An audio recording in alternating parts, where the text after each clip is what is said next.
Tout ce que je vous offre, c'est la vérité, rien de plus. Ces mots, chapitre 12 de la toute fin de l'ouvrage. On l'appelle le voile enlevé. C'est le secret absolu, l'illumination ultime, la clé de la paix et du pouvoir. Vous êtes Dieu. Ce sont les 3 mots magiques. Mais avant de commencer, si vous êtes nouveau sur cette chaîne, n'oubliez pas de vous abonner pour ne manquer aucune de nos prochaines vidéos. Likez la vidéo si elle vous plaît, partagez et regardez-la jusqu'au bout pour en tirer le maximum. Si vous avez accepté cette imposante vérité et osé vous tenir au sommet de ce magnifique pinacle, la conscience universelle vous sera révélée de l'intérieur. Dieu est là.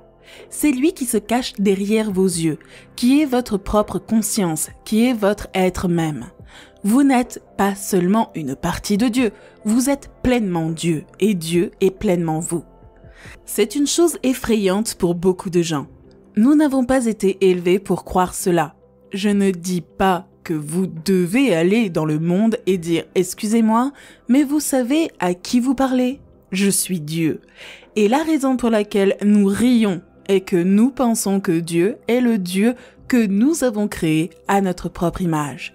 Le Dieu de l'ego, le Dieu qui est en colère, le Dieu qui veut des faveurs spéciales, le Dieu qui a la capacité de guérir, mais qui la refuse. Mais il y a un autre mot que Jésus a utilisé dans le Nouveau Testament. Et c'est le Dieu dont je parle en le citant. Dieu est amour. Et celui qui demeure dans l'amour demeure en moi, et je demeure en lui. Dieu est amour, l'amour pur, inconditionnel, bienheureux, divin. C'est ce que vous êtes. Le deuxième grand enseignement était un homme nommé Neville Goddard.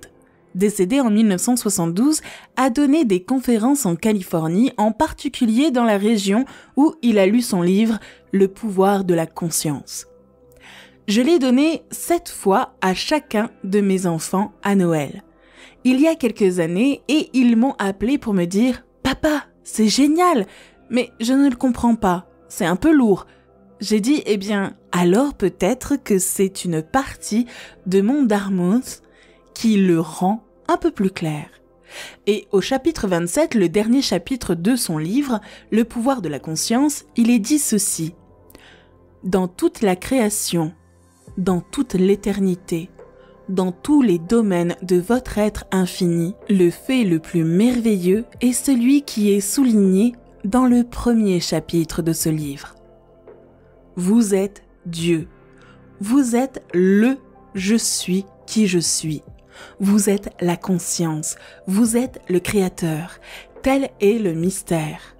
C'est le grand secret connu par les voyants, les prophètes et les mystiques à travers les âges. C'est la vérité que vous ne pourrez jamais connaître intellectuellement.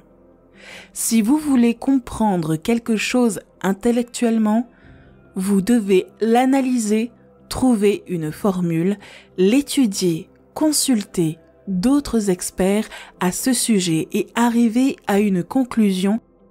Si vous voulez comprendre quelque chose spirituellement, vous devez d'abord en faire l'expérience. Vous devez apprendre à le connaître intérieurement. Dans le Nouveau Testament, que j'ai lu entièrement avant d'écrire « Souhait exaucé », Jésus est sur le point d'être lapidé.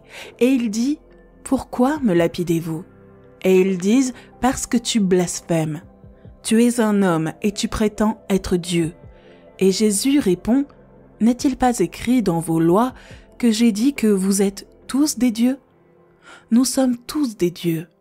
Nous avons en nous non pas le Dieu que l'on nous enseigne si souvent comme étant extérieur à nous, mais le Dieu qui est amour, le Dieu qui est amour parfait, l'âme qui veut s'étendre parce qu'elle est infinie et ne veut pas être limitée. Et je suis tombée sur le grand enseignement qui m'ont été envoyés. Ils sont apparus comme nous le pensons souvent, par accident. Mais vous venez de réaliser qu'il n'y a pas d'accident dans cet univers. Tout ce qui se passe a été bougé par quelque chose de plus grand que nous tous. Et c'est ainsi qu'il a été appelé le discours sur le « je suis ». Et je cite les discours sur le « je suis ». La première expression de chaque individu, partout dans l'univers, que ce soit en parole, en pensée silencieuse ou en sentiment, est « je suis », reconnaissant sa propre divinité conquérante. L'étudiant, moi, vous, chacun d'entre nous qui s'efforce de comprendre et d'appliquer ces lois puissantes mais simples, doit surveiller plus strictement ses pensées et ses expressions en parole ou autrement. Car chaque fois que vous dites « je ne suis pas »,« je ne peux pas »,« je n'ai pas », vous étouffez consciemment ou non cette grande présence qui est en vous. Ces mots « je suis ». J'ai ouvert ce programme avec les mots « je suis bien »,« je suis en parfaite santé ». Et d'où pensez-vous qu'ils viennent? Que signifient ces mots « je suis » ? Retraçons très rapidement l'histoire de Moïse. Moïse, ce petit bébé qui est né à une époque où le pharaon avait ordonné que tous les enfants mâles soient noyés dans le Nil. La mère de Moïse a pris son petit bébé, l'a mis dans un panier et l'a fait flotter sur le Nil. Moïse a été découvert par la fille du pharaon. La fille du pharaon a élevé Moïse comme son propre fils et le petit-fils du pharaon. Mais au cours de ses 18 ans, il est entré en conflit et a fini par voir un des esclaves israélites maltraité et il finirait par le tuer. Moïse a donc dû partir parce qu'il avait peur pour sa propre vie. Il est parti dans le Sinaï, s'est marié à Zipara, a eu des enfants et a travaillé comme berger. Et comme la Torah nous le dit, comme elle le dit dans l'Exode, il rencontre un jour un buisson ardent qui ne se consume pas et le buisson lui parle. Et plutôt que de mal citer cela, même un peu, je l'ai apporté de ma chambre d'hôtel. Vous ne voleriez pas la Bible, n'est-ce pas? Attendez, non, je vais la remettre. Donc, le buisson parle dans l'Exode, chapitre 3, et dit « Moïse, Moïse ». Et les premiers mots que Moïse dit à Dieu sont « Me voici ». Puis, il dit « Ne t'approche pas de cet endroit. Enlève tes sandales de tes pieds, car ce lieu où tu te tiens est une terre sainte. » Et Dieu parle à Moïse et dit « Je veux que tu ailles chez le Pharaon, et je veux que tu libères ton peuple. » Et Moïse fait « Waouh, attends un peu. Qui suis-je et qui es-tu » Moïse dit à Dieu « Qui suis-je » pour aller voir le Pharaon et faire sortir les enfants d'Israël d'Égypte. Alors il dit « Je serai certainement avec toi, et c'est à toi que sera attribué le fait que je t'ai envoyé.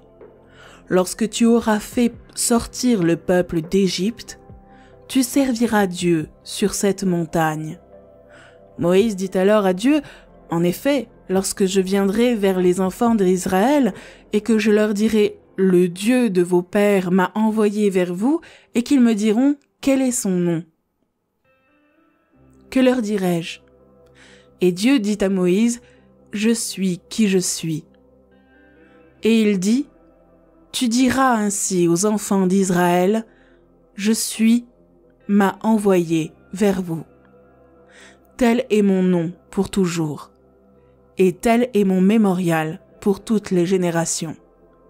Mon nom est « Je suis qui je suis. » Maintenant, chaque fois que vous utilisez les mots « je suis », vous citez le nom de Dieu directement dans les livres les plus saints.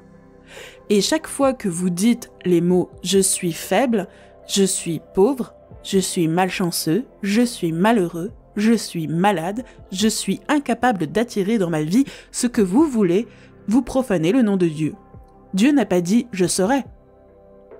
Mon nom est « j'espère que tout ira bien ». Mon nom est « peut-être que les choses que je voulais apparaîtront, mais peut-être pas ». Il a dit « je suis qui je suis ».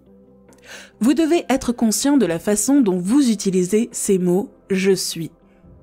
Je suis fort, je suis bien, je suis content, même si vos sens vous disent autre chose, je suis. Et comme nous entrons maintenant dans le vif de ce programme, vous verrez que mettre les mots « je suis » devant quelque chose dans votre esprit et votre imagination est un moyen très puissant d'attirer dans votre vie en reconnaissant votre propre divinité. « Je suis Dieu » n'est pas un blasphème, c'est votre identité.